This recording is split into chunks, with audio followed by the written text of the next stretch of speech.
We did.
All right, well, we got a good crowd here this morning. I'm gonna turn this over to Rob and let him get him going. So here we go. Recording.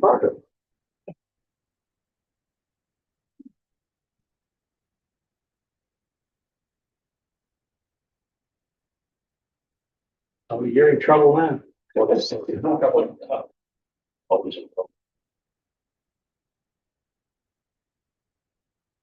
right, can you hear me?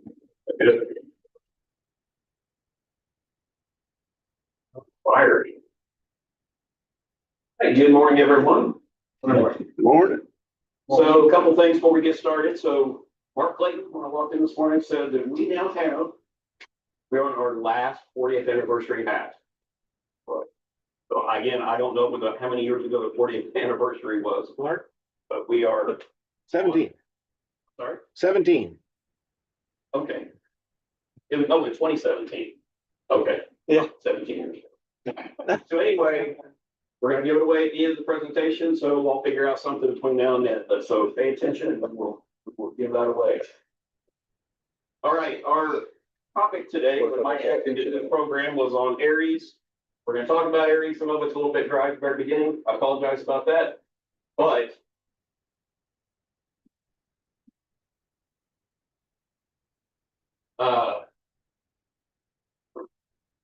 anyway, but we're also going to talk about, at least from the experience we've had in McClain County, about volunteering with government agencies.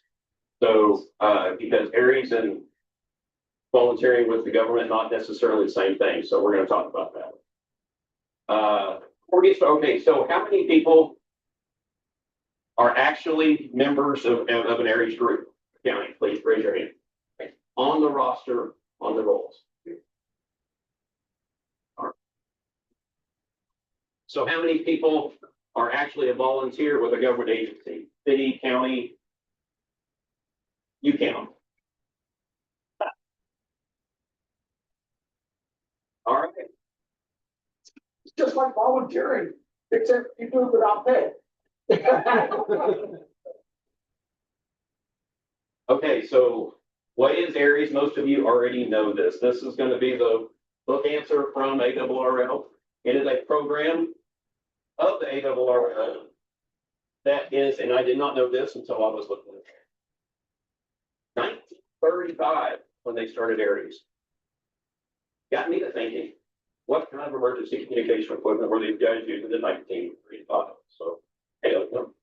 But 90 years this year. It's kind of amazing to me. So it's a program of the ARRL that offered to the public and its partners licensed, skilled, trained amateur radio operators. A wide range of effective emergency disaster communications techniques who are committed to supporting the partners' missions. So again, the ARRL book answer. Also, another is a group of licensed amateurs who have voluntarily registered their equipment with their local areas leadership for communications duty to the public service when disaster. And we'll talk about how that actually plays out for us. So the Aries vision statement is they are the premier amateur radio emergency communications service to the United States and its territory. And their mission, as you can see, Aries strives to be an effective partner in emergency disaster response, providing the citizenry and public service safety partners with communications expertise, situational awareness, capabilities, and profession.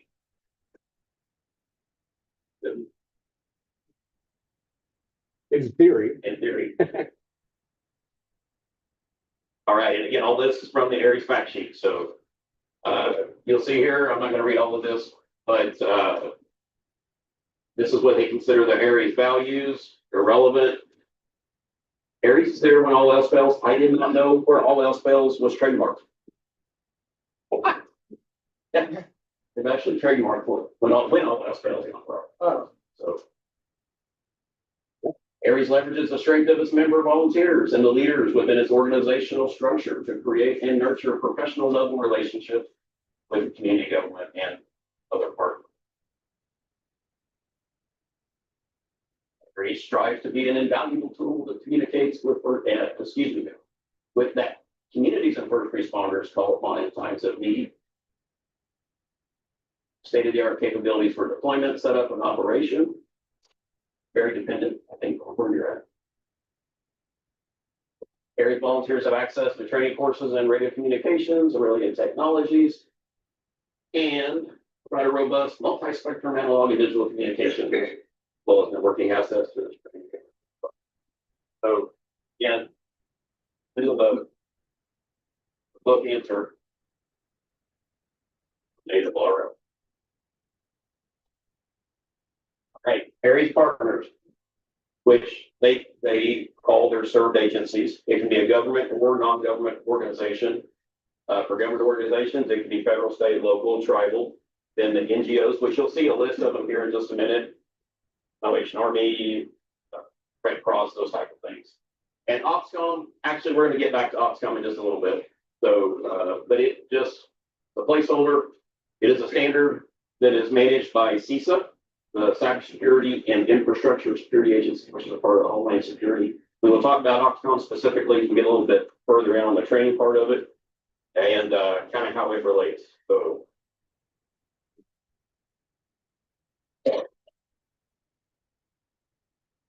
So Aries engagement with government agencies. Typically, they would have MOUs. So ARRL maintains, we'll see in just a minute, multiple memoranda of understanding with government and non-government organizations. Aries volunteers will abide by guidelines of the served agency, very important. While not in conflict with Aries guidelines and training, I would say if it isn't in conflict with Aries guidelines and training, you still abide by the served agency guidelines. This may vary from organization or organization. And government agencies may require additional training. We'll get into that just a little bit later. Or screening, that's another key term, including Opcom or EOC training. So Aries does also have some relationships with non-governmental organizations, which we'll see in just a minute. Honestly, in McClain County, which is what my experience is in, we don't necessarily work directly with NGOs. Now, Cleveland, Oklahoma, Canadian, I don't know. We typically don't work with them. Except, and well, you could kind of say Skywarn, but that's really where we go. Pretty simple. All right, so ARRL, these are their standing memorandum of understanding. You have the Red Cross, Octo International, Boy Scouts, Citizen Corps, Civil Air Patrol, FEMA, National Volunteer Organizations, Active in Disasters, REACT, Salvation Army, Skywarn. We'll come back to it. Society of Broadcast Engineers. Not sure what they do with the Society of Broadcast Engineers. Mark, do you know? The broadcast engineers are the ones that run all of the towers for all of the broadcast Right. stuff everywhere. So it's a good thing to have friends with towers. The United States Power Squadrons, not training. Quarter Century Wireless Association. So I think that if you've been licensed more than a quarter century, got that one. Tricky name. Tricky name. Save cost. And I think of all of these, the ones that we, at least in our local area, have most to do with will be Skywarn on spotter, storm spotting.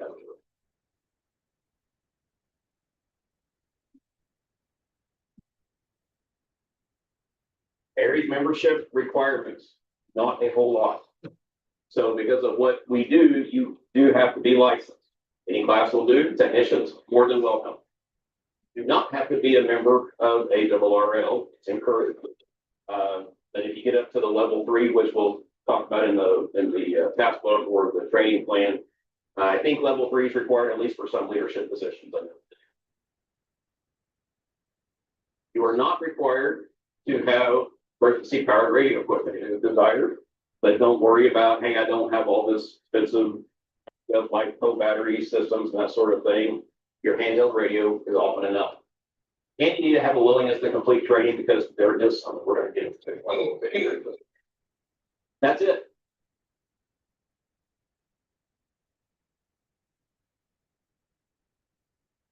So Aries is broken out by county.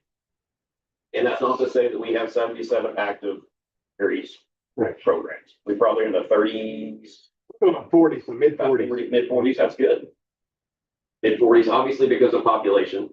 And of these, the 77 counties are broken into 12 districts. Most of the SCARS membership is likely in District 5. And some of us are down in District 4. Just gives it a kind of a way of managing all of this together.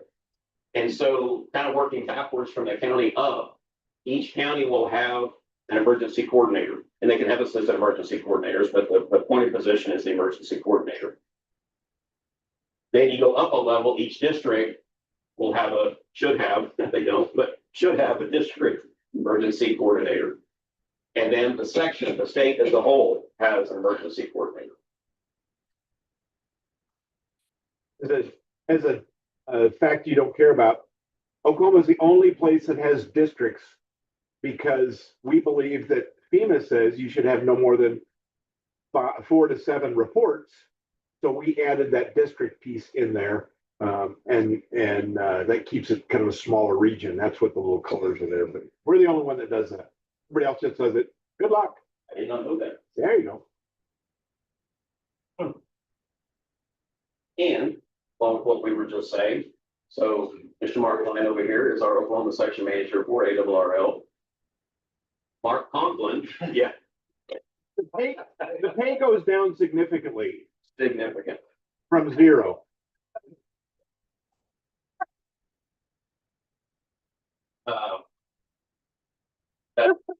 Emergency coordinator, Mr. Mark Conklin. If you've not met Mr. Mark Conklin, you should. The interesting guy. And then from, at least from what I could see, Mark, correct me if I'm wrong, the districts 4 and 5 ECs are vacant positions, That is correct. according to the website. That is accurate. Whatever's on the website is accurate, and that is correct. Okay, so If you're looking for a job, Yeah, it doesn't pay. I moved up from that, from fives. I moved up to another. so you just left the hole. Right. He's supposed to fill it. you're supposed to fill your Yeah. own up. You could be dual headed. Huh? You can be dual-headed. Cleveland County, Mr. Mike Wood is the, and fairly recent, right? Last year or so. Yeah, within the last. He complained, so he got the job. Yes. And then I'm the EC for McClain County, and that happened because I contacted Mark years ago and said, hey, I'm in McClain County. We don't have a program. Can I join in on the Cleveland County? He's like, well, I've got a better idea. Yeah. So, Well, and Larry over there. and then Larry's Grady, you're right. Larry's got Grady County, and we have some Grady County folks, right? Beyond just Larry. So, yep. Larry's getting that program in Grady County going. Should have had him on the list. I'm sorry. All right. Can't get around it. There is training required. So, last year, I think, yeah, in July of 24, Aries for ARRL revised the training plan and the passbook that levels of Aries. So now it was revised, yeah, July of 24. There are 3 levels. You have basic, intermediate, and advanced. Basic is not going to take you much. And so, and we'll show you here in just a second. Intermediate's where a lot of people camp out, spend their time, and that's perfectly fine. And then the advanced is more for leadership positions, or as I say, a pathway. You can read it or not. So this is a snapshot of the basic level out of the Aries training plan. So the way it's organized is you'll see the R's, E's, and the O's, obviously required, optional, encouraged. Now, I think it's kind of interesting how what order they put these in. So the basic MCOM course that you see listed is required. That's actually an ARRL course, learn.ARRL.org, I believe. And it does not take very long to complete that. All of this is online except for Skywalk training, which you can actually. So you get the basic income course, and then it says in here that IS 100 and 700 are required, and 200 and 800 are encouraged. I would recommend, now these are FEMA independent study courses. I have got a link to the website here later on in the resources section. But my recommendation is these do not take very long to complete. Couple hours maybe each, depending on the course. I would knock out all 4 of these, 100, 200, 700, and 800, because those 4 courses are the prerequisites for most other ICS courses. So, and when I say ICS, hopefully everybody knows what I'm talking about, Incident Command System. So under the National Incident Management System, you have the Incident Command System, which is now almost universally how most incidents are handled, all the way down from a car accident, all the way up to a major disaster, wildfire, or anything like that. So it behooves us to understand how that process works and how we fit into that process. So I would go ahead and knock these out, few hours, you're done. And all you have to do other than that to finish the basic level is you got to have a task book, which you're going to have that printed it off, and then join the Aries group. And you have to have your license. That's it. And basic would be done. Be on to intermediate. All 4 of those classes are free. All 4 of those classes are online. And I will say I'm not aware of any of the Aries training all the way through level 3 that you have to pay for, except maybe when we talk about in-person classes and we'll talk about those in a minute, if you're staying somewhere overnight to take a class, then you pay for your own lodging. As far as paying to attend any course, I am not aware. I have not had to pay to attend any course. So, now, yes, so all of this in the basic and all of this in the intermediate level are 100% online. And you can make an exception about Skywarn, and we'll talk specifically about monitoring.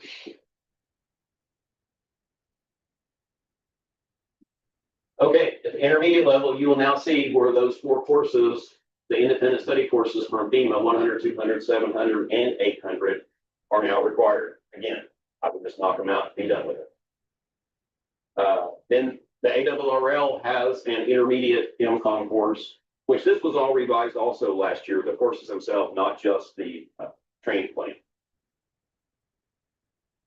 And then, of course, the spotter training. Then in the participation section,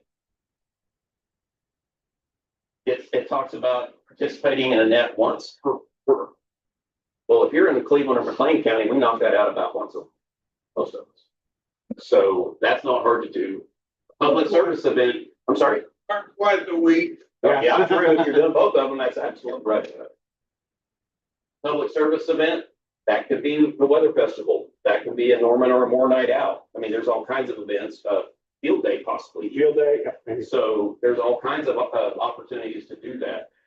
A simulated emergency tests are basically an annual exercise for the Aries community, which is optional. And then service net control. There are plenty of opportunities to volunteer to get some net control experience.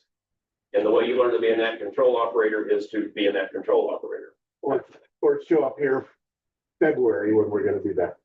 Or show up here February for the club, because we're specifically going to talk about being a net participant, right? And talking about the net control function.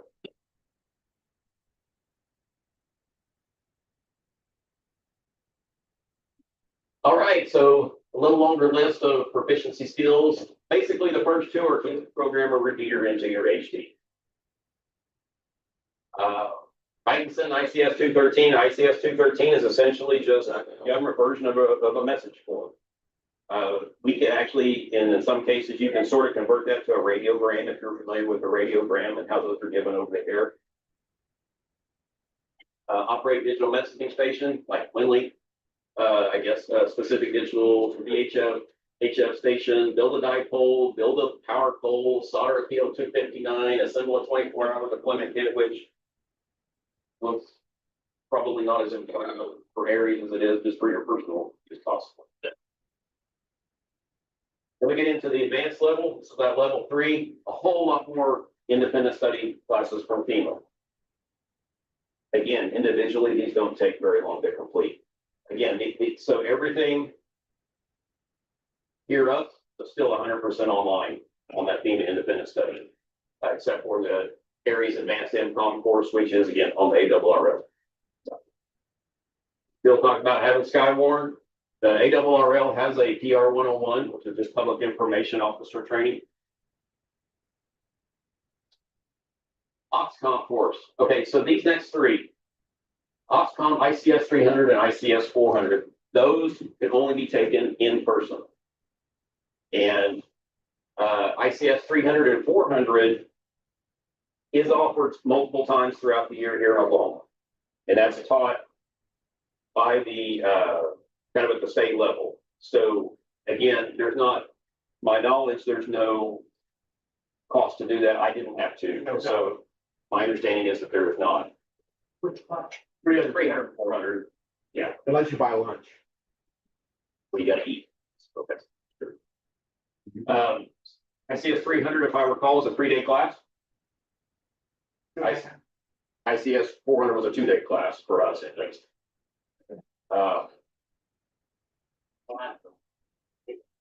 It's not required, but I highly recommend it because if you're going to do some volunteering directly with a government agency, they very likely will require that. Then OXCOM.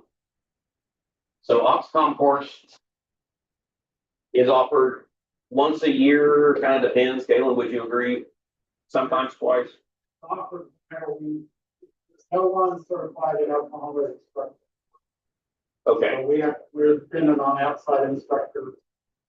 And my knowledge right now is the living courses. Oh, really? Okay, not even in the fall. We didn't have any. Right there from Arkansas. Yes, and the ones when I took it, the instructor came from Arkansas. So And we're working on the maybe not. That would be great. That would be outstanding. They do offer translator service for the people that don't understand Arkansas. Do they? So, They started more overall. Yeah. yes. Yeah, one of them did. There were two from Arkansas, but you are correct. Thank God he had a shirt on, that's all.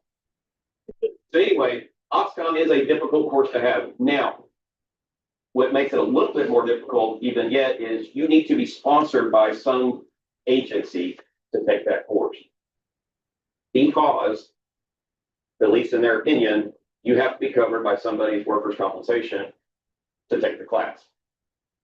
It's in the classroom, you need that. Anyway, so now last year, City of Oklahoma City did that for a lot of people, as I understand. I don't know if that'll continue in the future. That might have been a one-time thing. No, City of Oklahoma City will cover anybody that's in the state of Oklahoma that wishes to be involved. If they don't have a local area, they will put them on their list. Because previous to that, it could be difficult if you didn't already have a relationship cultivated with a government agency. So, and More than normal. okay, and what's if you didn't hear Galen on Zoom, then more Norman are pretty open to that as well. So that's fantastic. In that Oxcom course, you have to take the Oxcom course in order to initiate an Oxcom task book. Now, I think the percentage of people that actually do the task book that take the class is very, very, very small. And really in Oklahoma, as we've talked about, the opportunities to complete the task book, you almost have to make them. But maybe so field day could be an opportunity. The marathon, and I'll kick the marathon or foot stomp the marathon, because that is a great opportunity to get, if you have an open task book for Oxcom, to get some of those things signed off on. So it's kind of a lengthy task book, and you need 2 events with 2 signatures on every event. So sometimes that might take you 5 or 6 events to get all of those things. For instance, there's HF stuff. Well, at the marathon, we don't really do HF stuff. So that's not something. Yet. Yeah, we could, I guess. But we could also, in talking with Mark, we can also organize our field day to where we can knock out some of those events as well. So now, And you can do one of those 2 events before you take the class. So if you're Yes. interested in doing that, you can get the stuff together and then show up at the class with it already, half of it already done. that's correct. If it's within a group. If it's within a 3-year period for the endless. Good point, I forgot about that. You could have one session. Will let me in. Now, when we talk about government agencies, these 3 things right here, the Oxcom, the 300 and the 400, is very beneficial if you had those completed. As a matter of fact, I think when I took 300 or 400, a lot of city personnel were required to take it anyway. I mean, on down to road tree, taking 300 or 400. So.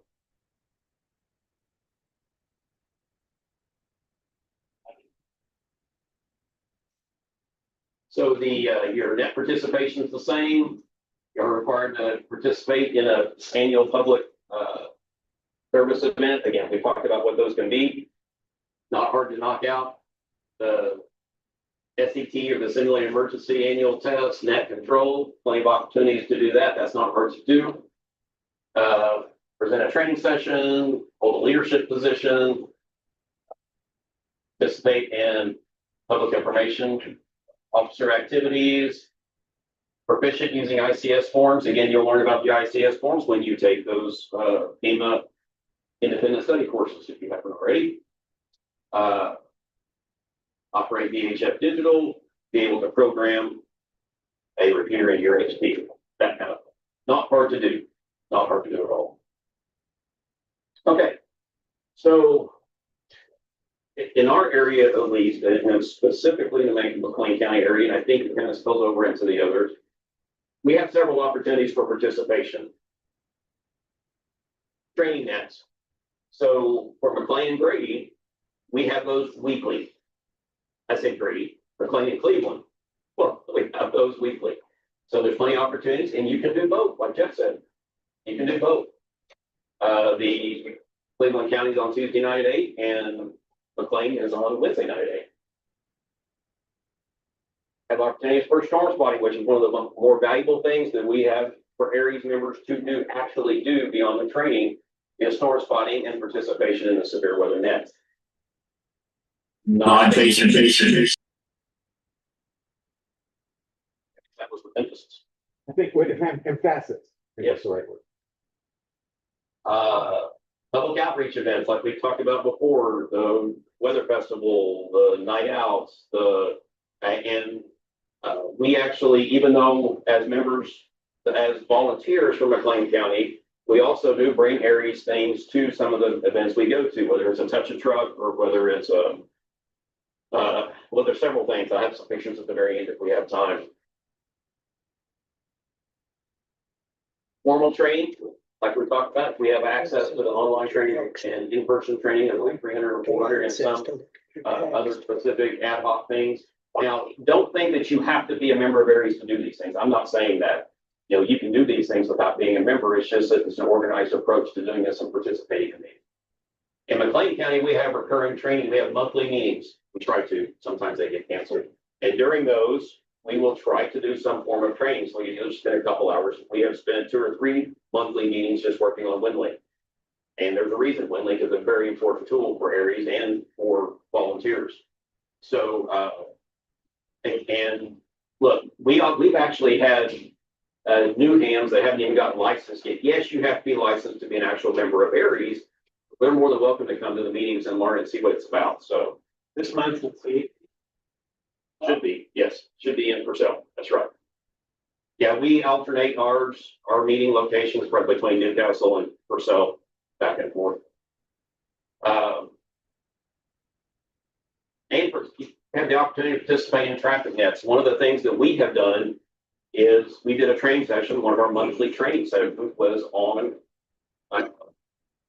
giving radiograms out over the area. So in our weekly nets now, we give the opportunity, not very many people take it, I got it. And to practice giving those radiograms, because how you learn, just like being a net control, is doing it. So both sending and receiving. So that's been kind of cool. We learned a lot doing that. So that's been kind of neat. And there's other opportunities as well. These are just some of them. Okay, one of the big things that we do are participating in the severe weather nets that we have. Both Cleveland and McClain County do this. Cleveland County's been going for a long time, and their net is much bigger.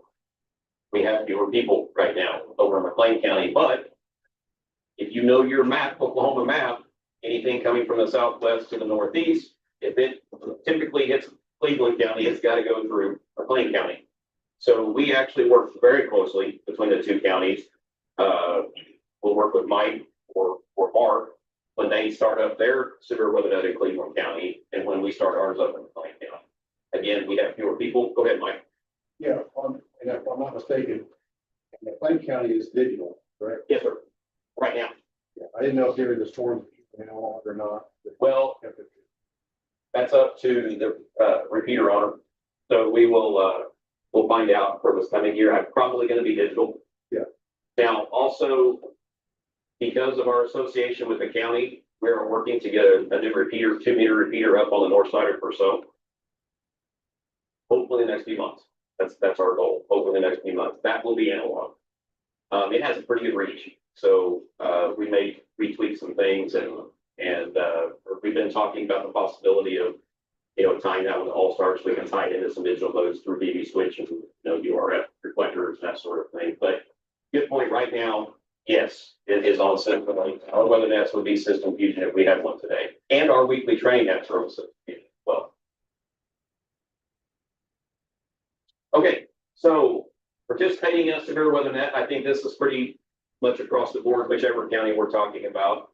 You should have completed the Skywarn spotter training preferably in person every other year. So for our area, those courses are taught around the state of Oklahoma in, I don't know, maybe 8-10 places. Yes, sir. Our training this year or this coming year has not been set yet. Right. However, it will be, as you know, the training typically down in the north side of the metro, Correct. south side. We're the host this year, probably be the other side. Yes, correct. That's just what I was fixing But to I say. don't even have the pencil. So probably after the first of the year, for sure, you can go out to the Skywarn website, you will see the list of these locations.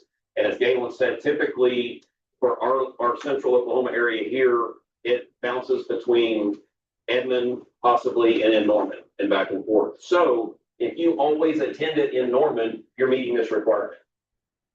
So it's not hard to do. It's 2 hours. It's not, and it's always very interesting. The folks here do a very good job teaching it, whether it's Rick or, some of the other folks, they do a great job. So it's always fun. Also, please remember that it is a controlled net. It's not a rag chew net. It's not time just to say whatever you want. Yes, sir. I'm sorry. I was just going to comment. I'm faculty advisor for the OU Amateur Radio Club. We've just finished a major tech refresh on the station. We now have some really good antennas up at almost 200 feet on the top of the national Yes. list. And I've been working with the weather forecast office there. We are going to initiate, our plan is to initiate for this next coming storm season, Skywarn operations that go directly into the weather service from the National Weather Center radio room. Okay. It used to be done this way. Mhm. They used to have operators in the forecast office, Okay. but that stopped for a number of reasons, one of which is security. So I have the CAP card, but that's not easy to get. Correct. And so we can't just waltz people into the forecast office. Right. We still have security issues with the weather center, but I can coordinate that for those people that are chosen to operate up there. This Okay. isn't just walk in and raise your hand sort of deal. Sure. And so we have some pretty good antennas, some good radios, and we're going to try to start doing that from the weather center directly to the FO forecast office this storm season. Great. Mark is involved in this too. That's outstanding. So great. Great news. that's going to resurrect some stuff that was done, what, 10 years ago, 15 years ago? 40. Or, yeah, we started 40 years ago. We were kind of the, These will be analog, yes, it's kind of, well, 2 meter. Yes. yes, analog. We're not going to require, I mean, the DMR repeater is going to be sitting right under the table, but we're not going to require digital stuff. Gotcha. Gotcha. And Okay. there won't be direct communications between the hams to the FO. Correct. But there's going to be someone designated up there that will have that direct. Right. So there will be at least a filter in that regard. Lots of interest. Great. And by the way, the hail has to be bigger than an inch now. Is it an inch? Yeah. Okay. I was looking back at my notes when I took one of the courses. I think it was okay first. They changed a few years. Okay. There are Yes, some thank you. instances when you'll be asked, do you see any hail at all? Yes. Amber, exactly. Yeah, but that comes from the forecast office and the warning coordination meteorologist if they want to know. Right. But don't That's the key. only do what they ask. Right. That's the key. Yeah. And there's some exceptions to this that I do want to talk about. So, okay, we're all aware it's a control net. We'll move on from there and kind of get what Ken's talking about. Please listen to the net control operator, what the reporting requirements are. Typically, it has been what meets the severe definition. Large hail, quarter size hail. When actually, I think right now, our preamble says 50 miles an hour in ours, but atypical flash flooding, just because you got a little water over a road that always floods here in Norman or something, is not the reason to get on the radio and say, hey, we've got flooding. Atypical flash flooding that is certainly worth reporting. And damage, and please don't assume that it's from a tornado unless you actually know it's from a straight line winds can do a lot of damage. Well, they typically don't need to know that it's raining. And if there's power outages or lightning or reports from TV, they get all that information. Now, having said that, kind of back to Kim's point, depending on who that net serves, may change these reporting requirements. We've been asked before by Newcastle. They want to know if there's pea-size hail. Great. We'll let you know. But that will be stated in that net preamble that that's the information they're looking for. But if they're not looking for that, I would refrain from saying, hey, it's raining, or we've got pea-sized hail. It's up to the net control. If conditions change, this is dynamic. Absolutely. It's not set in stone from day one. It depends on what's going on. And Absolutely. so the net control's job is to manage this and communicate it to the net. Absolutely. Absolutely. Thank you.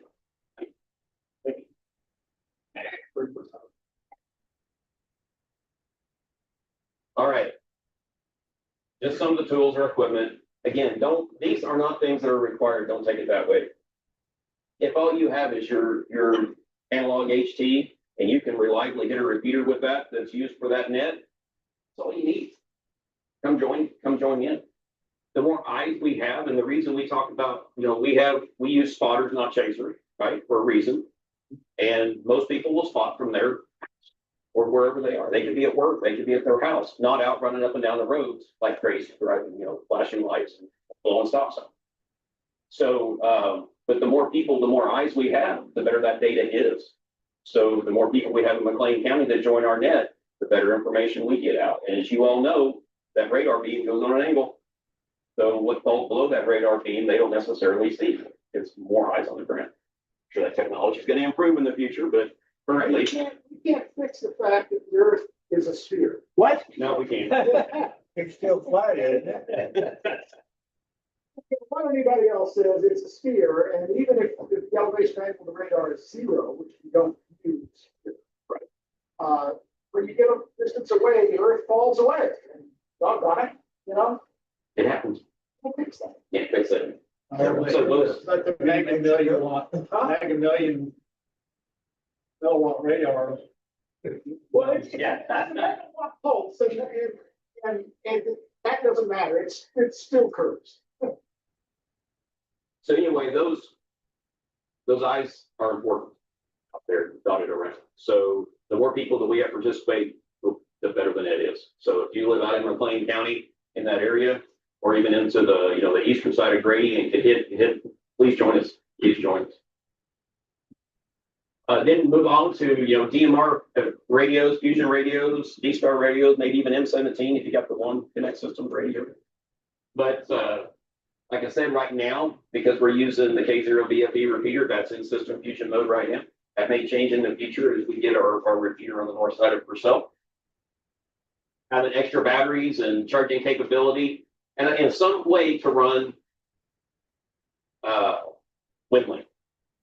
So right now, actually, WinLink Express and Borrow are Windows only. You can do some workarounds. I can run in Linux. You can run Linux. The program called PAT. Yeah, Pat WinLink will run in Linux, or I guess anything. But I have got WinLink Express and Borrow to run in line on Linux. But anyway, for the most part, a lot of these things are Windows only applications. But having a way to do that, again, WinLink, we keep pushing WinLink. It's a very valuable tool for us to be able to send email and data without any internet infrastructure, very valuable. WinLink, and Galen did a WinLink presentation not long ago. And if you'll remember, there's a lot of these ICS forms we talked about earlier. These ICS forms are pre-built in that system. Make sure you have a radio interface if you're going to do that, whether it's DigiRig, all-in-one cable, which I've come to really like, very cheap little thing, plug it in the side of a K1 plug radio.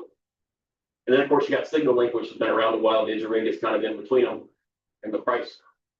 Hotspots, and then DVM hotspots, open spots. A lot of the folks on DMRNet, Aries DMRNet, they're running a hotspot of some kind. And then, of course, we can get into HF. There is value in HF or NBIS communications, or being able to do HF WinLink. Get that information outside the local area. That's an MPVM hotspot right there. Just, we can make pages of this, but just for us and our guys, this is kind of a resources page. The first one is ariesok.org. That's very important. That's the Aries, Oklahoma webpage. If you're not a member of Aries and you're in Oklahoma, that's the website you will go to join. Also has a lot of links for the training and that sort of thing on it. The second link from the ARRL is their Aries, which a lot of the fact sheets and that sort of thing come from. But we talked about the ARRL courses that you take, basic, intermediate, and advanced. You go to learn.arrl.org for those in the FEMA independent study program. Those courses are there. Now, the rest of it's kind of weather related because that's a lot of what we do as an Aries group.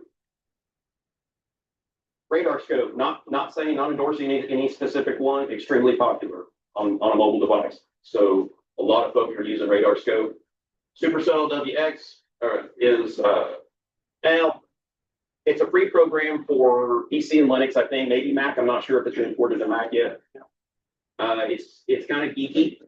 Yeah. So, but if you want to get into it and kind of understand it, Come to Elmore Night, I'll show you. come to Elmer Knight and Mark will show you. It's pretty cool. Anything you can get on Android or iOS, your mobile device. It's another way of reporting things to the Weather Center or Weather Service. Yes, sir. I'm Dr. N5ATG. My project. That's right. So it's a good tool. We bow in your presence. No, no. It's a Bitch, that's the guy. It's a valuable. Student got something that has to withdraw. Student got something okay, House, weather. because here's the Not cell visual, towers everybody. for their access for internet. So you could still make weather reports, even if your house is dark. Don't stand out in the weather and do it, but don't do anything foolish. But it's very valuable, and I will assure you that the Weather Service looks at it. They have a direct link to our data archive.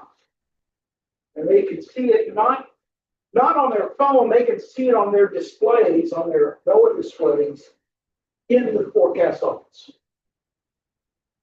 Very good. Thank you. It's a great tool. Spotter Network. I've actually not used it, but Spotter Spotter Network. requires you go through their training. I've seen it on a lot of. We don't typically use it. At least our group. And then everybody knows what the Oklahoma Mesonet is, right? Who does not know what Mesonet is? It's just pretty cool, pretty unique deal. So they have a website, but they also have a mobile app. So, all right, there could be lots more of these, but again, heavily weather related because that's a lot of what we do as an Aries group.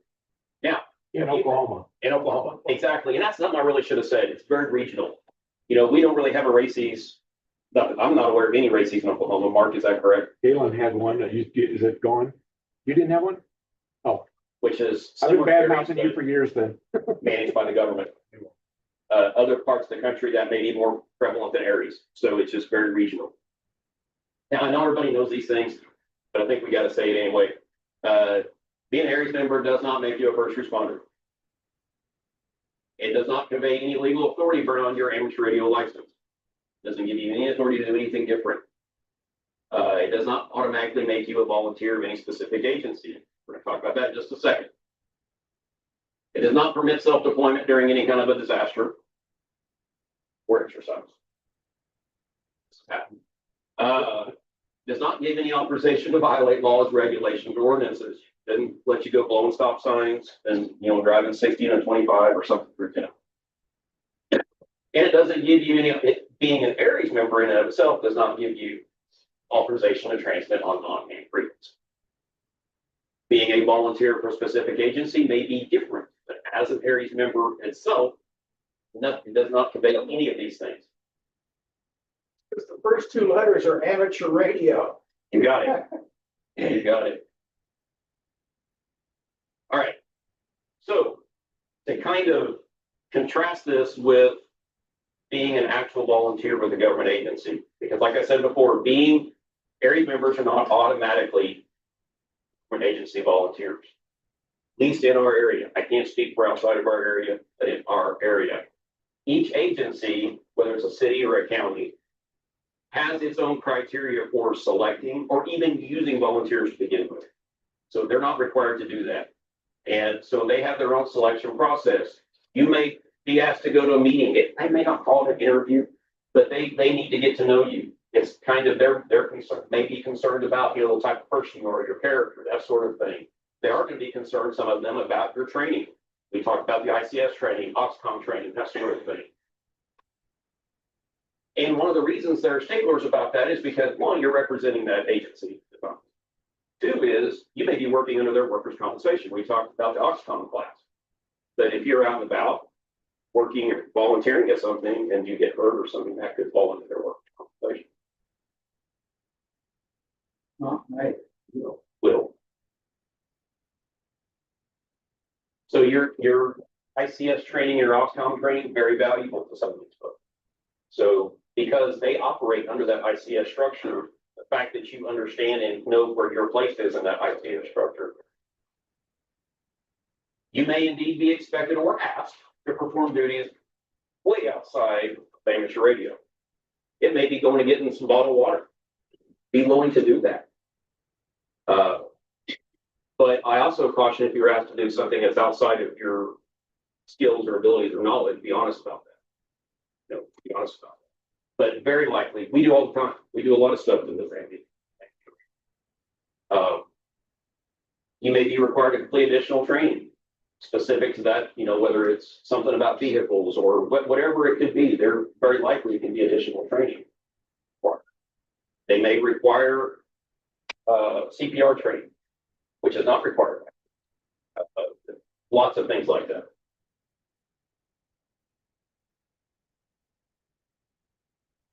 All right, and remember that when you're volunteering, you're following their agency chain of command, not an Aries chain of command.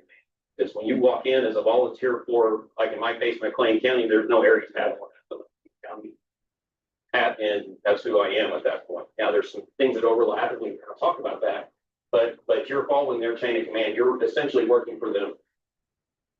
You have some great opportunities for cross training. So in our situation, when we got started with them, Ethan and I have some experience in amateur radio.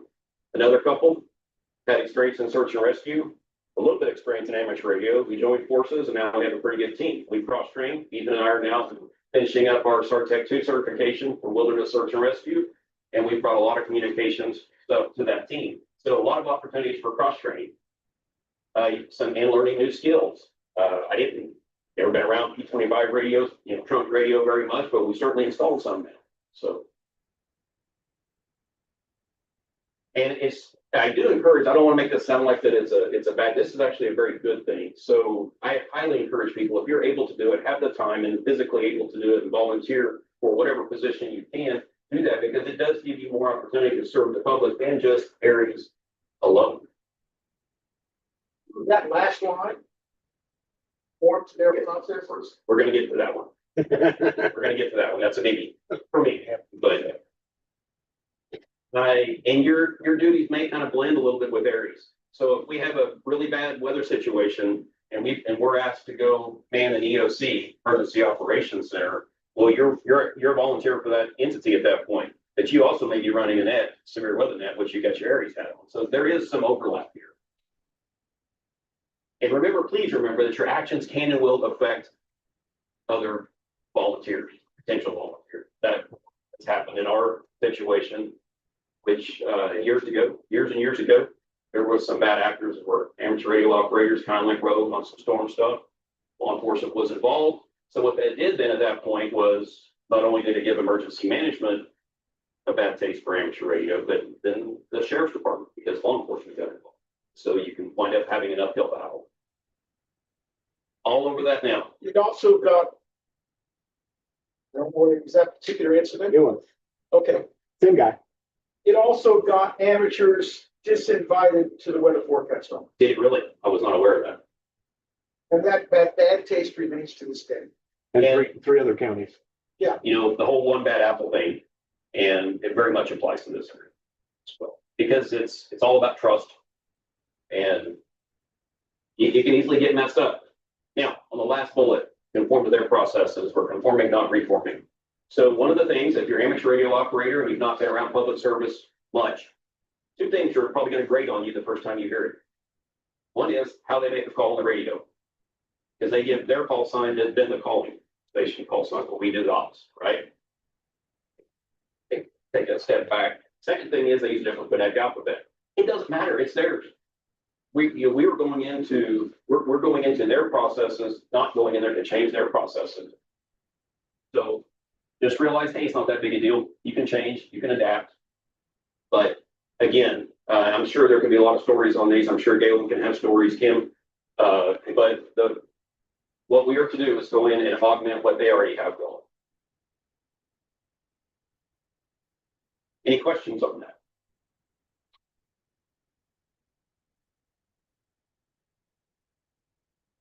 Robert, I'd just like to add that you're talking about the digital stuff, and Yes. that is for McClain County, McClain, yeah. the other side of the river. Yes. This side of the river uses the SCARS Uses the SCARS 06 for 06, which is a typical with the analog, backup of the UHF. back up to the UHF, and that's all non-digital stuff. Yeah, So all analog. if you're on the other side of the river and you want to use SCARS, okay. Absolutely. And I should have said that. So you know, both nets. And like, we'll usually have a way to liaison between the two nets, from our net to their net. But absolutely, get on both. The more information out there, the better. And so there's no right in authorship or, ownership of this thing. So absolutely do both. So I do want to show real quick before we, I'm kind of proud of this.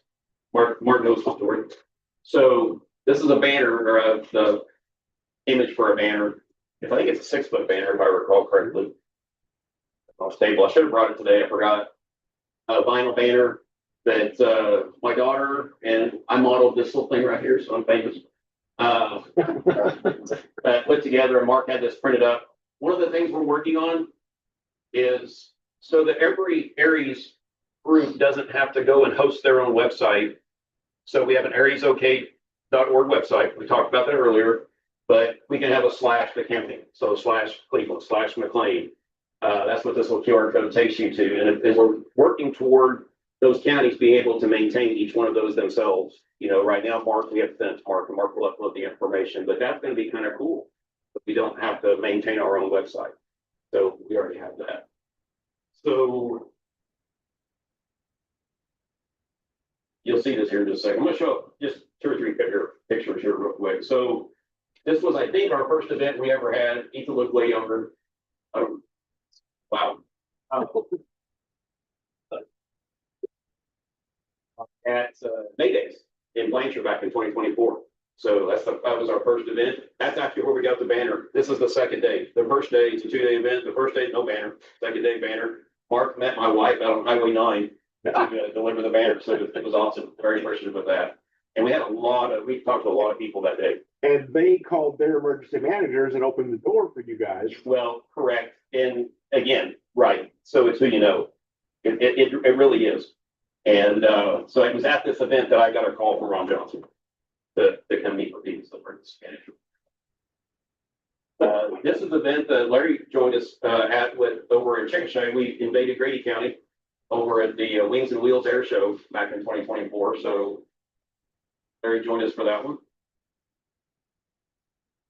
Typical, this is an old picture, but typical, we will do search and rescue training. We talked about cross training over. We will do search and rescue training usually 2 times a week. So we have a standing Wednesday, 10 o'clock. We do it, and that will incorporate more of the county people. And then usually on the weekend, back that's where Lance and Carla are right now, is the weekend training. And this is out at Purcell Lake. Don't put up the flagpole antenna much anymore. So this is a neat picture. So this is from the Newcastle fireworks in 24. And here you'll see City of Newcastle, our Aries booth with McClain County Emergency Management all together. We've built really good relationships with both. As a matter of fact, we have one Mike Prince who actually volunteers 1 full day a week usually with City of Newcastle. We do touch of trucks. This is the touch of truck out in Rosedale, I believe, where and we will set up ham radio stuff here. We'll let kids talk on the radio. They love it. Certain age groups, high school, not so cool. They learned that. So we usually take several vehicles out there when we go. This is a touch of truck out of Lexington. I believe this was at the middle school, but they bust in high schoolers. The high school bust in some middle school. I don't remember. That's where we learned high schoolers don't like to talk on the radio. But we took pretty much everything that day. The short trailer on the left picture there, it's set up for search and rescue all the time, ready to go. It has a side-by-side in it. And then the long 40-foot trailer, this picture is kind of squashed. That's actually a 40-foot trailer. command trailer. We did have an opportunity to, last year, I believe it was last year, down in Purcell, the 63rd CST, Civil Support Team. Most of you probably have heard of the Civil Support Team, because they are a guard, part of the National Guard, but they specialize in like chemical, biological, radiological, nuclear stuff. And so they have some very cool equipment. So they do exercises around the state once in a while. And so the city of Purcell and McClain County Emergency Management teamed up with them, and they did a simulated event down at the Purcell, that event, whatever they call that, community center, whatever it is, over by the lake. And this actually, the picture on the left is a 63rd vehicles. That's not even, that was right at the very beginning. So, or at the end, I don't remember, but there was a whole lot more than that. They could create, you can communicate any way you need to through them. But, and that they don't come in and take over. They're just another tool in the toolbox, but they do an outstanding job. And on the right picture is you'll see the city of Purcell. That's probably Watley's ambulance, then Purcell Fire Department. We've done a lot of these things. These are just some old pictures I had. That's all I have. Anybody have any questions?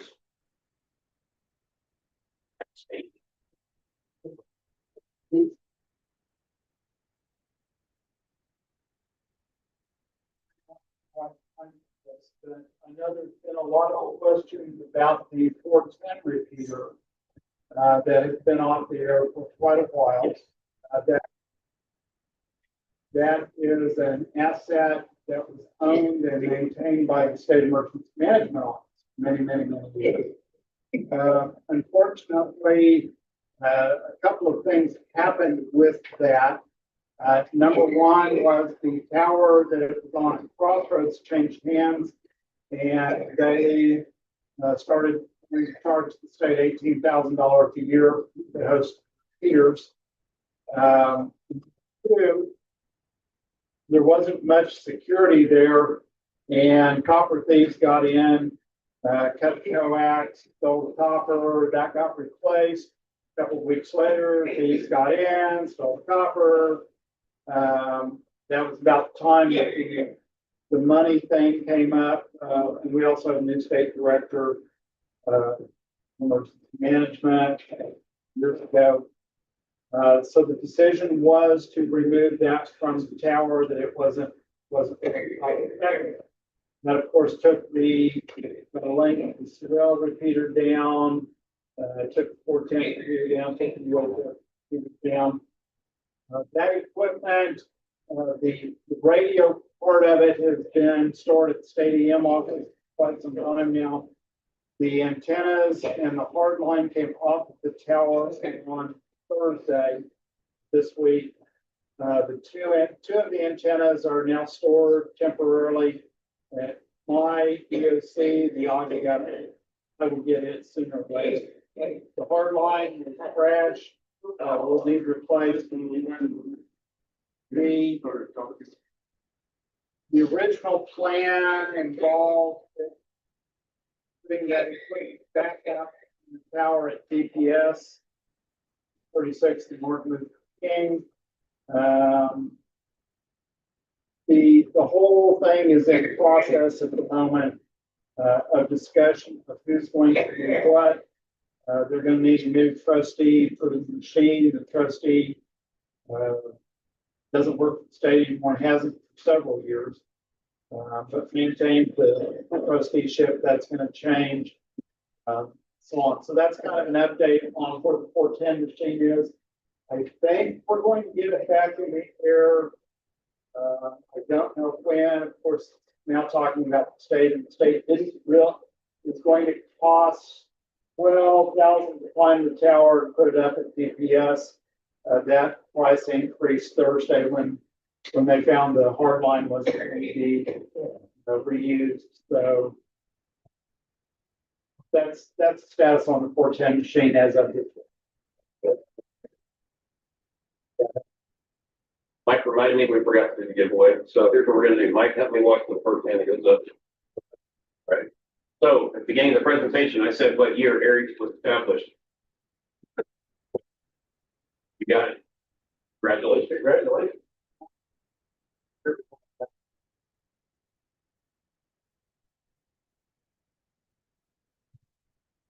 Okay, it is, that clock, 10:33, 8:33. Let's be back in here at 10:45. till. Right, take a break.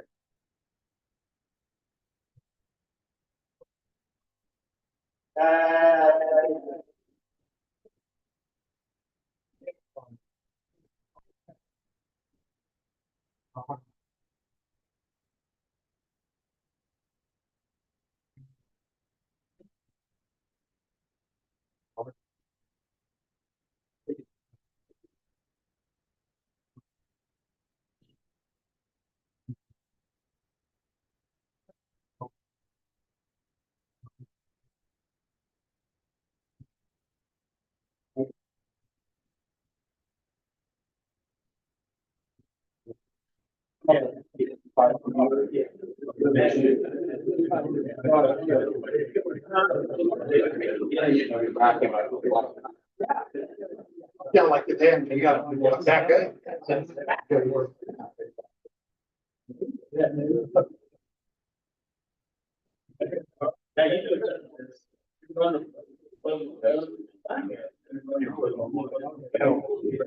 The magnet? No. They don't do it on meeting ground. Merry Christmas. I learned it on here. But I. Oh my God. Feel like that. Yeah. Real far away.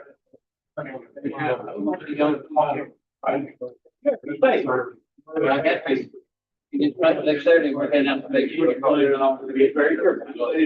Yeah, they on on media. I didn't realize it. Yeah, they were running on media. I can pick it up on my phone. I live right up there by the finger. Oh, yes. And, Well, I'm not too far from Anchor. I'm down off of Southeast 89th and, Brian's. Brian picked it up on I can bring it up on a handle from there. Because it's not really clear. yeah. But, yeah, But no, I'm not gonna get it live. I'm gonna get here. We coming in. Yeah, you're getting which one's slightly out of range. I know, because of the way the angle of the earth is on that, you're just. Yeah.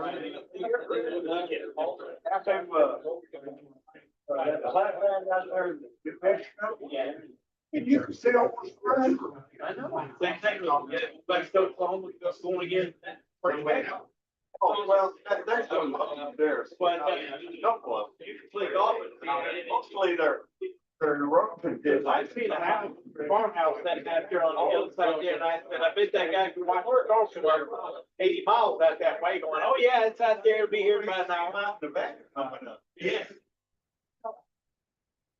It's like, there's a blessing. I see it coming, okay? Or heel. When I'm out there with a tower, you wouldn't need more than about 25 foot up, boy, you could talk wherever you wanted to. Oh, yeah. Yeah. You know, because there's nothing to, no hill or nothing. Yeah, you look at those guys out there. Nice big acreage out there, flat, 50 miles.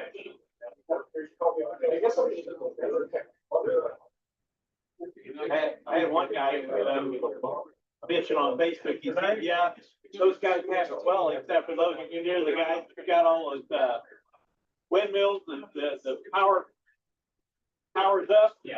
They're 30 foot up and they'll interfere with it. If they're too close. That's going to be an issue. Did you know Bobby Jones? Bobby Jones, black guy? Yeah. Yeah, he was my neighbor. And our kid wanted up together. He's a good friend of mine. And, he had a big old house. But it never, ever. And his neighbor was a good friend. And he had a big old house. Ever. Now, one of those. 2 meter 440. In him. No, I'm saying, if you're happy, Oh, yeah. you can get all the way to, you can get all the way to north. Yeah. All you need is 20 foot in the air where you stand. See, I'm 20 foot in the air where I am. And I don't have any, I can hit 7, 8 repeaters. And that's what I'm saying. Well, I don't have any problem with the radar. You know what I'm saying? Scars repeater down here, you're just on that train, somebody's know where you are because the hill that goes down over north. Yeah. If you're up about 50, Hey, you're repeater, right? you're up about 20 foot, yeah, you might have any interference. Well, no. Yeah, if you use. But I mean, it's only, you hook up your ARP again, it's like or something. You can't pay your dues. I know. I mean, I wouldn't focus on it. Yeah. Super cell things. Yeah. Here's like a giant product.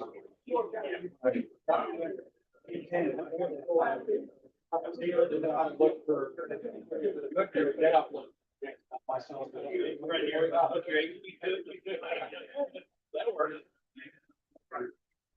That would give you an indoor one to work on storage. When Mike and I are on the Cleveland County Severe Weather Net, I'm not. Yeah. you can hear it clearly by using the HP and that inside.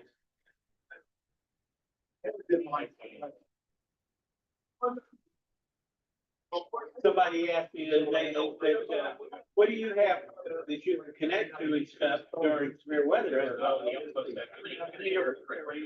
Are the guys that actually build our There's Universal, there's All-Star. HF, what do you want me to get on? I cover it all on that, if I have to. I've got 3 different radios right now. 40 Mike and I are doing severe weather. So I never go down. Plus, I've got a generator, these are full house generators. So, and I got a battery backup inside so that 15-second delay when the power goes out and the light comes on, I'm still up and running. Well, I've got. It's like I'm one of those battery things. It's good to have that. They could like that, but it's good to have that so you don't go down and have to wait. But 10 minutes might be really good. Oh, yeah.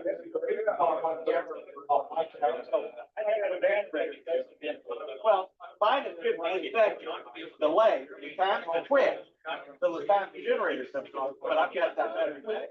I'm gonna go get the generator. Yeah, mine's the whole house generator. I love it. Generator. All right. Here we go. Oh, hooked up to the house, all I had to do, but there you go.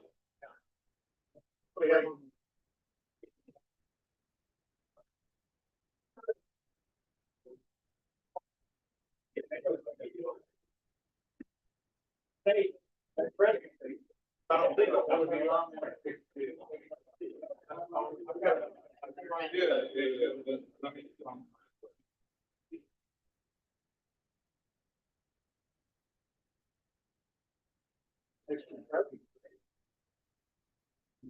All right, let's get going.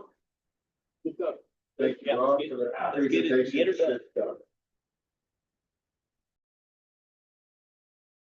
Plankton for a moment of silence, real quick.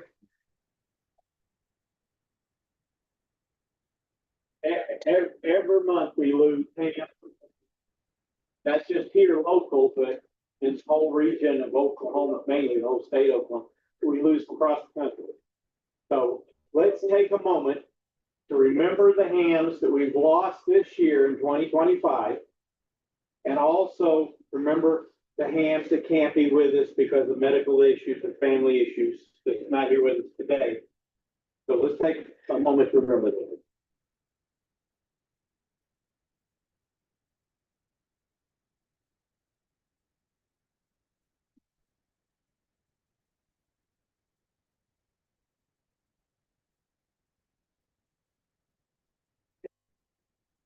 One thing I want to bring up, also during this time of year, if you know of hams out there that live alone or need assistance or something, please check on all those hams.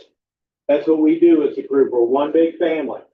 So go check on a family member of a ham Go check on them, make sure they're okay, see if there's something they need that they can't get out, or that, you know, they're not in real good health, you need to go just check on them. So try to remember that. Thanks, Mike. All right, let's just do our introductions real quick. We'll start off with Mark Klein. Mark Klein, N5HZR, Norman. Mark Clayton, N5ATG, Oklahoma City, Florida. Dave Loudon, K5 R&W, Oklahoma City. K5, UTA, Rodney, Noble. KJ5, HFN, Oklahoma City. Right.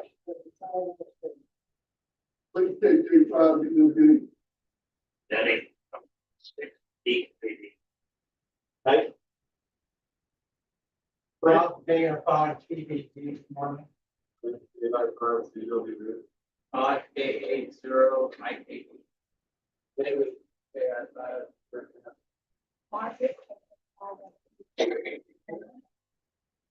Yeah, K5, Bill, AE5F, Norman. L5L. Larry, W5, LXG. Large, building, farm.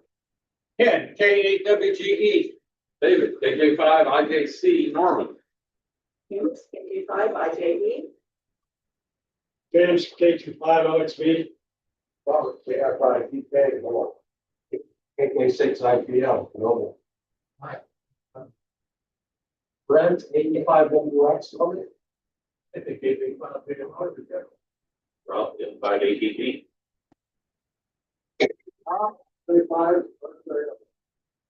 Mike, N5, that's the left.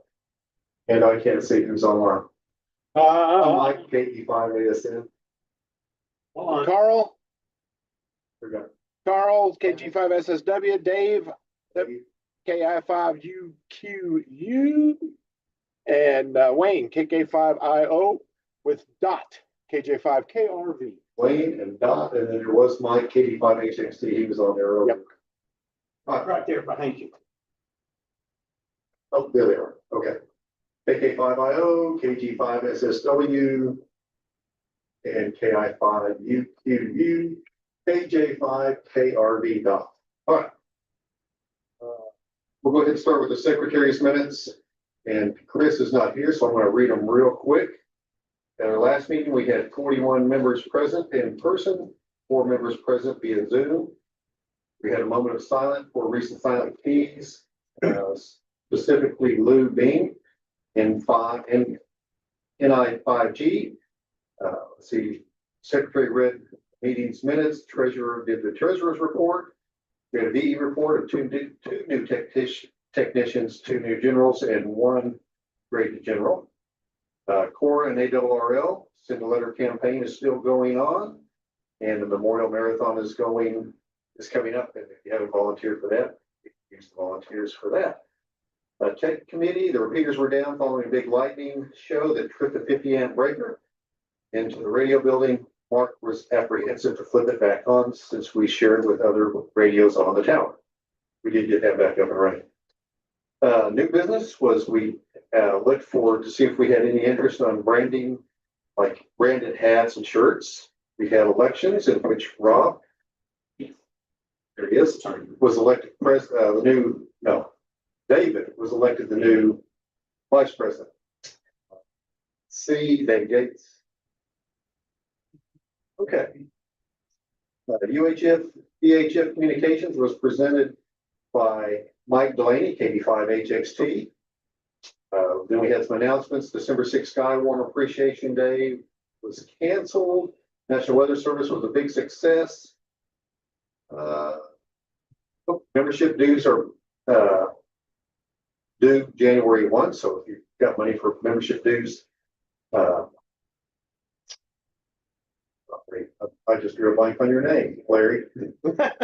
See Larry. See that man over there sitting there with all the money. Yeah, it was just gone. All right. And then we'll go over to, I'm going to go ahead and do the net reports before we go on to Larry and the VE report. I'm just gonna read the nets off today. We have a number of nets, and like Rob was talking about, if you want to get involved, we've got 9 nets that run out of this club weekly. So there's plenty of opportunity, and almost every one of those nets could use a new net control operator. So if you're not running a net, or if you're running one and want to run another one, I'm looking at David and Candace. Just because I want to give them a hard time. All right, anyway, on Monday nights at 8 p.m., we have a 6-meter net at 50.2. And there's been a handful of us meeting on there. It's not really formal, but we have been getting on there. We've had as many as 4 or 5 people on there. Also on Monday nights, we have the Aries DMR net on top grid 3140. Again, that's at 8:15 p.m. On Tuesdays at 8 p.m., we have the Aries net.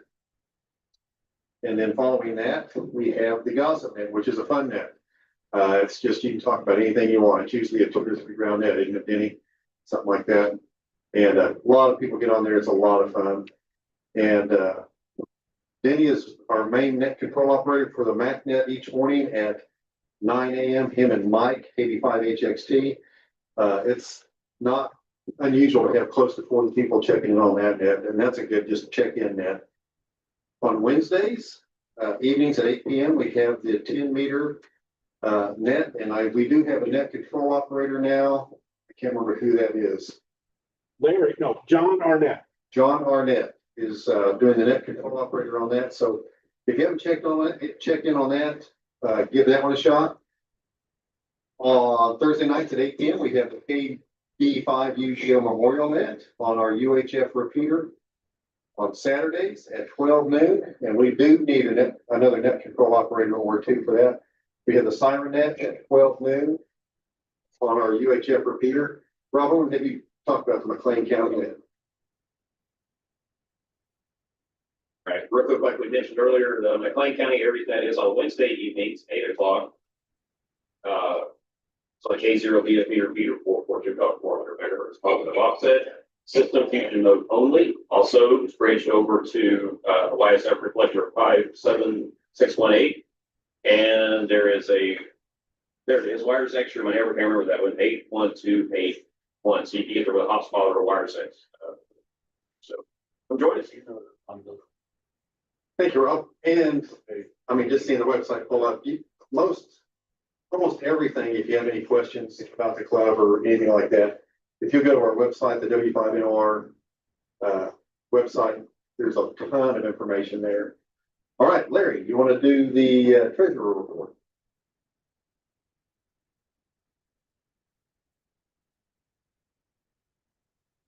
Okay, let me start out with the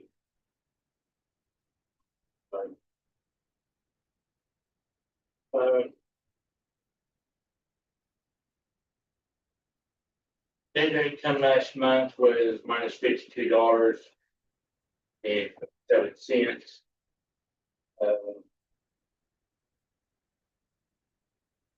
We have made a couple of changes. We do have a new PO box. It is out Blanchard. It costs us a fraction of what we were paying in Norman. And we're probably being over $200 just coming down here at Norman. We're going to be paying around $30 a year at Blanchard.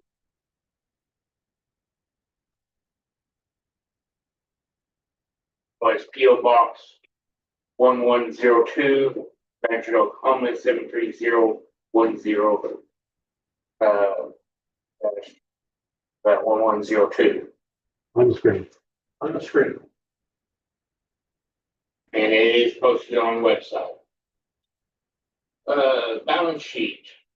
We have $1,700.20 in the checking account, 26,186 in savings, and 185 in petty cash, for a total of $28,092. Dues are due now. In person, we do take credit card, cash, or check. So take all forms, but you can also do credit card on the webpage. Bitcoin, you take Just a little bit more. Bitcoin, you take Bitcoin over there.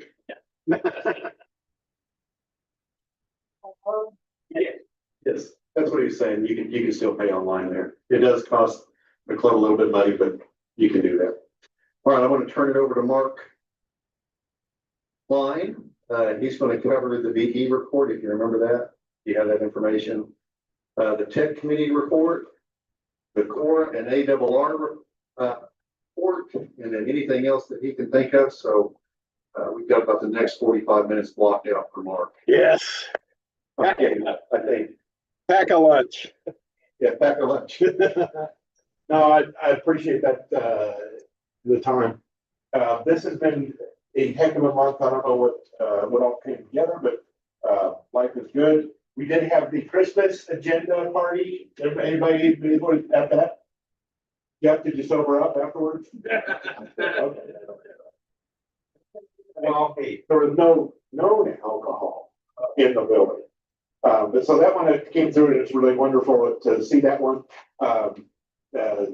National Weather Center's equipment is still up and running, doing well on that piece. I'm still working on doing my open house for both the students and the others. As a fun sidebar, I decided to contact the amateur radio clubs of the SEC, since we're now an SEC person. So I've got about a half a dozen of the SEC clubs up and running. And I had really bad luck of sending them emails right after they lost a game to OU. So they're not real happy with me, but Alabama is still pissed. So I guess they're coming back next Friday to take the revenge out on us. That thing's up. Let's do this again. Yeah, they'll get it again. They have a worse offensive line than we do. We'll see. That's why they play the games. The send a letter campaign is the piece at send-a-letter.org. You've heard about it many times.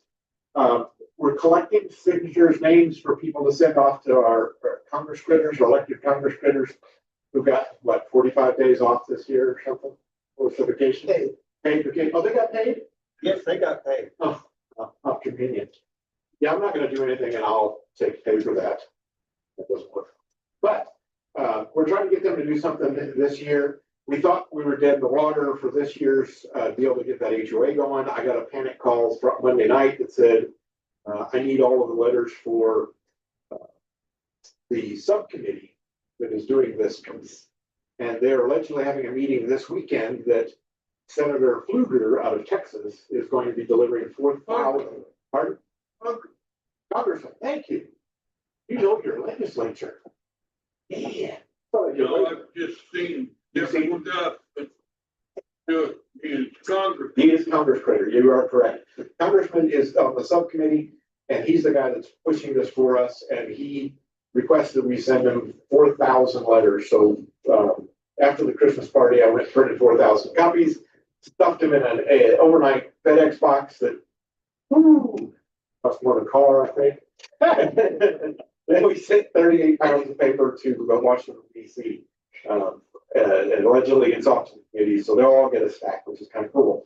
This is a piece that I'm going to hand over to Mark. Mr. Clayton is friends with Langford, our senator. Got that one right? Yes. Yeah. This is our second. This is the letters from Oklahoma. 648 letters. Yeah, thank you. I was getting very tired.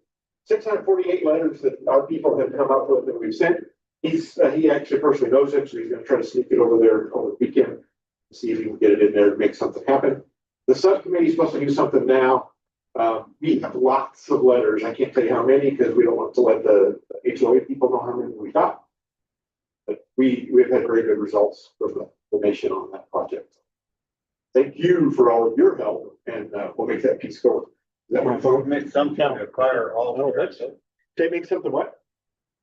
Fire all Karen. Why don't we call male Karens Richards? Okay. Fire them all. What's the nickname for Richard? I don't know, picking that one up. Next year, according to the ARRL, is the year of the club. They're supposed to be thinking that clubs are a good thing, which is a good thing for clubs. They're going to have some places to do the W1AW stuff from your house. So if you want to run W1AW/5 from your house, you'll be able to do that on 2 separate weeks.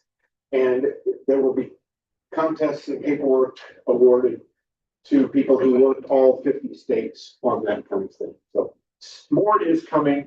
I'm supposed to be running the sign up for that nationwide, and I still don't have the information from it because the headquarters field service team is kind of, one of them retired, one of them resigned. The emergency manager guy is now in charge of field service stuff, and I got a call yesterday from the contest guy. So he either quit or he answered my questions, one of the two, I'm not sure which, but it's going to happen as a year of the club, which is kind of cool. It'll let us shine as clubs. Oklahoma City Marathon, we talked about it a little bit earlier. The stuff is up and running for those of you who's already signed up on the web. Yay. Who wants to sign up and hasn't done it yet? There you go. I see you. CoraOK.org/sign up. SIGNUP will get you up and running. Yes, sir. Question. One of the things that was confusing to me on for everybody is if you don't put in that code, which is 20HAM26, you won't get the option to register as a radio volunteer. So sure you don't forget that. And I couldn't find it posted anywhere. Maybe I just missed it, but 20HAM26. The link on the feed already has that in there. So if you go to sign up, it'll take you to that piece. And it didn't do that? Okay, I'll verify it. Thank you. I'll verify. Good comment. Thank you much. But we are there. Surprisingly, we are the large majority of volunteers that have already signed up. So I appreciate all of you people for signing up early. We have more people now than we did at the end of the piece last year. So our goal this year was to put 3 people at each station. So we have somebody who really knows what they're doing, somebody who really, yeah, I can run it, but I don't care. And then a third person that's brand new and is lost. Basically. So I'll have maybe 2 or 3 people. you ran by yourself because you said you wanted to be with all your friends. I don't even like me. I lost that one. That's funny. He said, I don't even like me. We can't get alone. You can go. No, the goal this year is to have 3 at each place. We have some new fun stuff. Ed Hatch, who is not here, one of the things I get to talk about. Ed is out of town today, but he videotaped. We did a piece last weekend where the logistics guy, Nick Chafee, took all of the gear and had it sitting at the side on the floor and then walked through what each piece of stuff is. So for those of us that are brand new, I think you'll be more comfortable showing up the first time. For those of us who thought they knew what everything was, you learned a little bit of stuff. And for the race director who thought she had everything in the boxes that she wanted, she learned a lot more than the rest of us did. It's like, well, how come the tie wraps don't fit all the way around the pole? You're in charge of the tie wraps, lady. And so she learned a lot. We're going to get different tie wraps. We're going to get little scissors to cut it instead of us bringing our pocket knife out, killing somebody.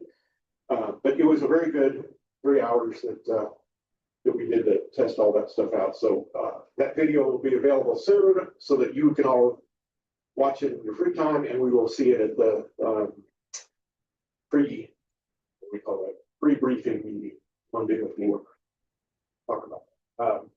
Bill Scott is going to be doing the training for all of us on how to run a net, how to be in a net, and how to run a net.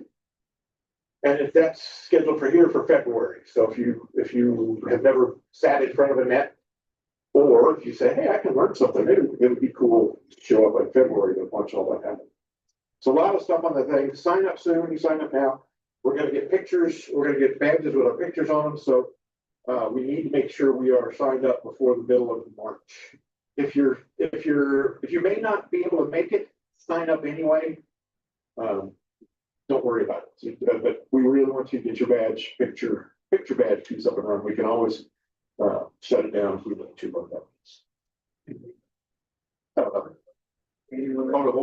Hold on. I got my list. Yeah.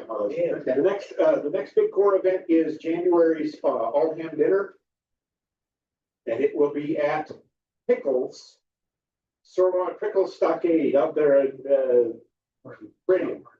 There's a bunch of pickles. make sure you get to the right one. We typically have 60 to 70 hams from the local area.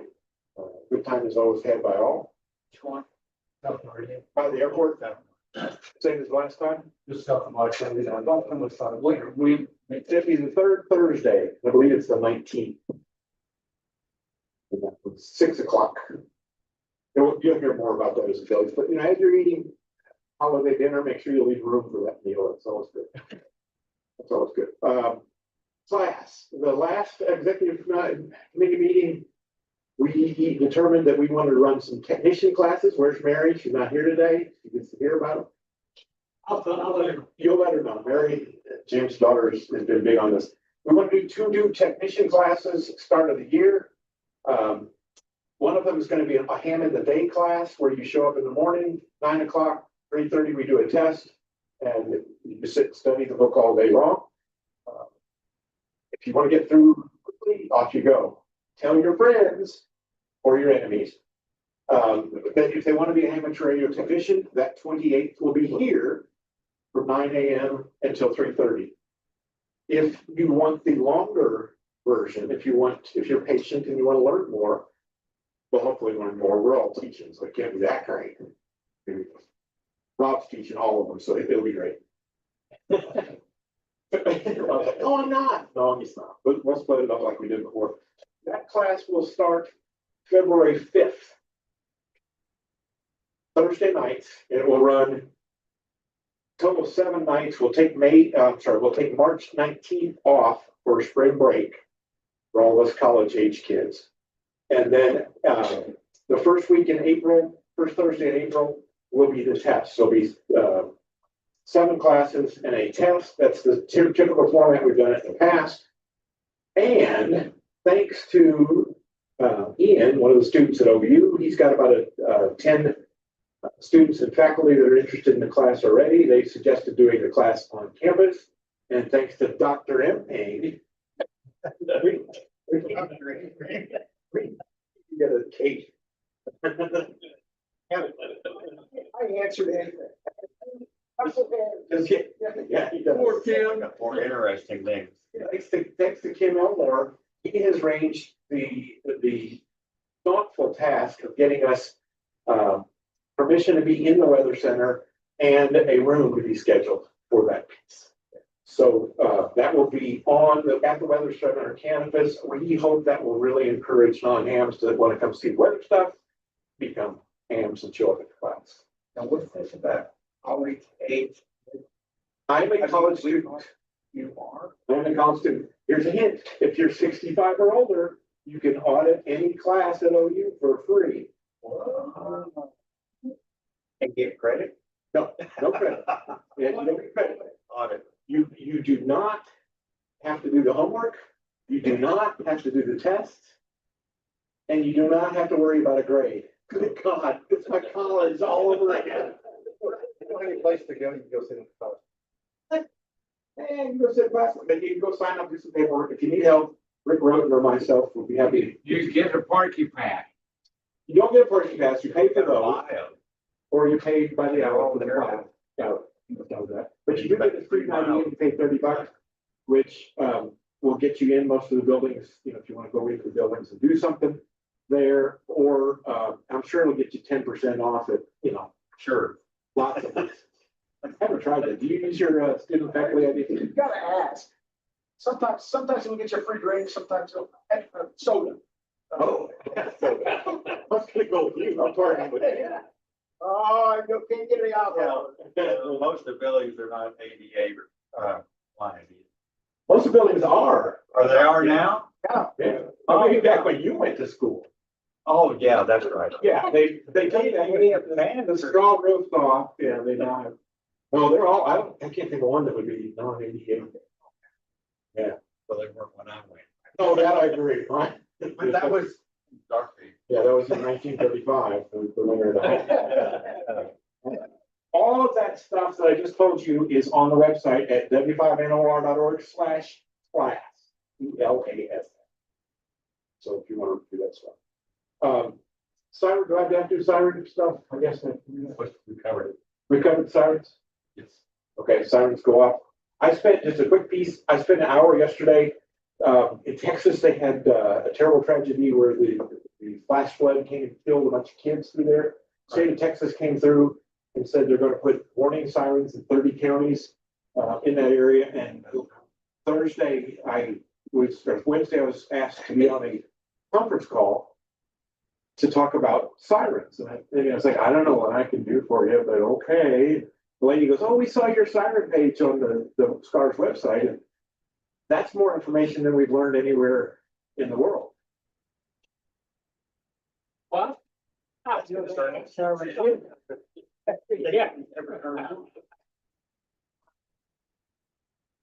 Six is still on. Okay. The siren, Wayne's just putting in, Norman's requested a check on siren 53 and 62. Normally 53 is by Al. I've got a deputy on that. You got a deputy going there, and Moore's got one on 26, is still down, and it's a known issue. Everything else is good. All those things are good. But I talked to them, I thought it'd be nothing, there was PhDs from all over the country, and little old me, and after the hour, they said, well, our time is up, but can we call you again? And the questions they had, everybody in this room could have answered. It was, why would you test sirens?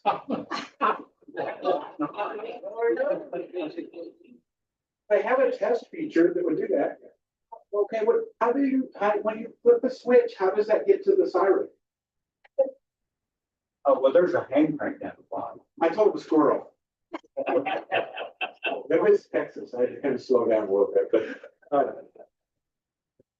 Oh, it wasn't the state. No, it was Texas Water Board. Contractor. Where they,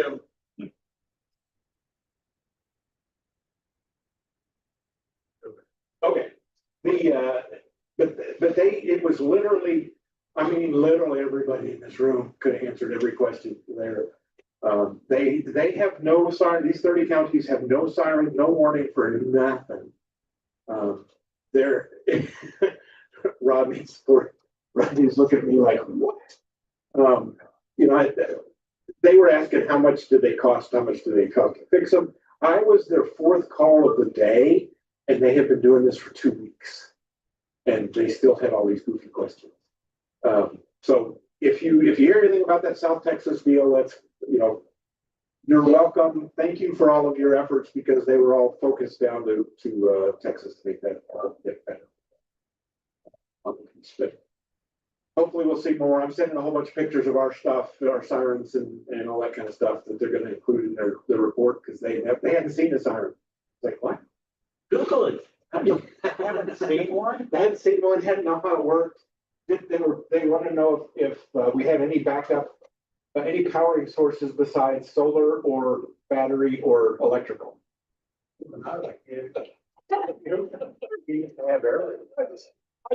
Dogs, maybe one of your dogs could go on a Thermonuclear? I don't know. I literally just, I started thinking they were joking, and then I realized, oh my goodness, they're not. So they were very appreciative, and we learned them a lot. One of the questions was, could we put a light on it so the people that can't hear could see them? And I said, well, I'm 600 feet from the siren in the front, 600 feet from the last siren in the back. I can't see the poles from where I'm at. You can't see the pole. No, not where I'm at. I hear them. So the best thing I did was I got a flock of donkeys that sat in the place, and when they heard the first one off, those big ears were just in pain, and they started squalling. They'll bring it inside. But that to think what we take for granted here, and what a great siren program that we all have is pretty awesome. That Margaret can make the weather get better just for. There's a guy who was hearing disabled and it's a science.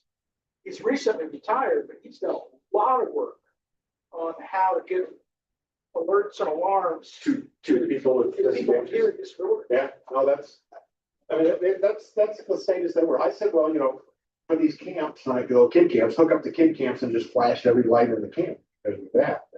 Where I grew up, we had air raid sirens that went off every Saturday. Well, that's what these used to be. Yeah, so when did you move from Chernobyl to here? I grew up in Alaska. We had air raid. Yeah, they don't have any, they've got nothing. But that was folklore. They've got nothing. So it was a very interesting thing. VE report, we had a VE test Thursday and we had, what was it, two happy techs, two happy generals, and an extra. And a partridge in a pear tree. Well, the extra made us look bad. He scored 100%. Yeah, that was terrible. That was terrible. That was not good fun. What else did we have? What is this? VE, hardware, VE hardware. 4A. Okay, yeah, big dogs. Yeah. Tech community. Tech committee, the repeaters all up and running, everything's fine after the lighting stuff. Yeah. Like it's gonna be. January 2, the first hand fest, period. Okay, first Ham Fest is in January 10th. We're gonna probably move the meeting. Is that right? Yes. We don't care. We All can announced. Oh, okay, you got it. I got it. Thanks. Thank you all. Appreciate it. I have a comment. See, the next meeting will be the 17th, because we are postponing it 1 week because of the Ham Fest. So our next club meeting on Saturday will be January 17th. Elmer Night on the 23rd, which is week after next, we will have an Elmer Night. And we're encouraging people to bring snacks and things. It's not gonna be a full-blown potluck. And by the way, the potluck was a hit. We had a lot of people requesting we do more of them.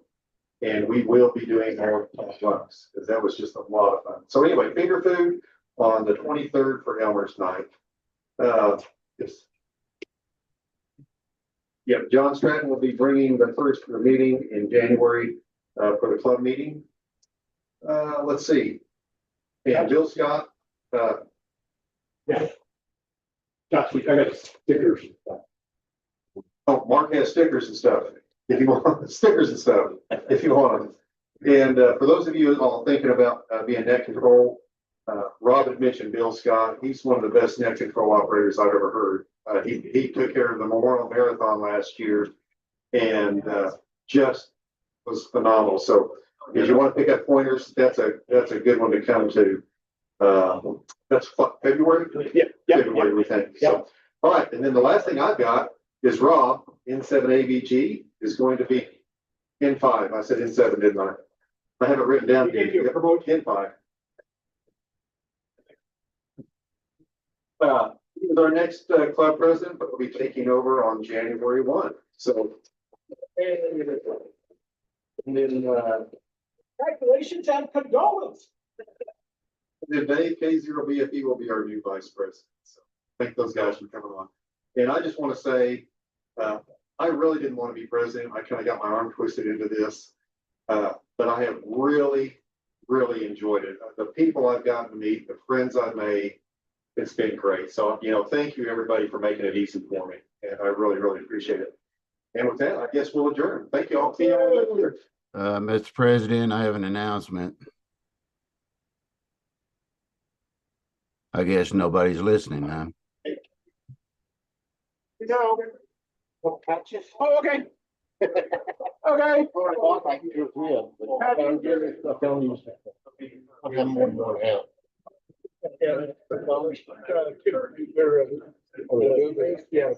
Can anybody else hear me or am I just mute?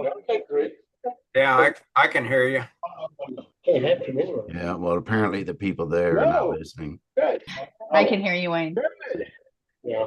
When I told Cheryl I bought the stickers, how many did you buy? One, two, one for you, Charlie.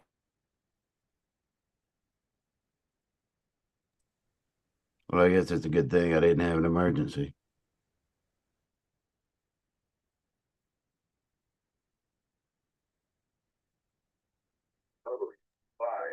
All right. You all have a good day. I'll talk to you later. Bye. Bye.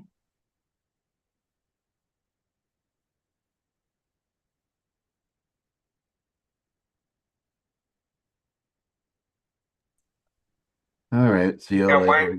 I gotta get ready.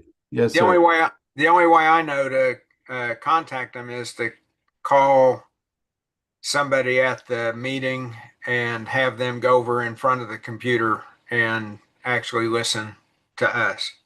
Yeah, I text Mark and he ignores me, but that's okay. I got to get ready for the siren net, so see y'all later. Yep, me too.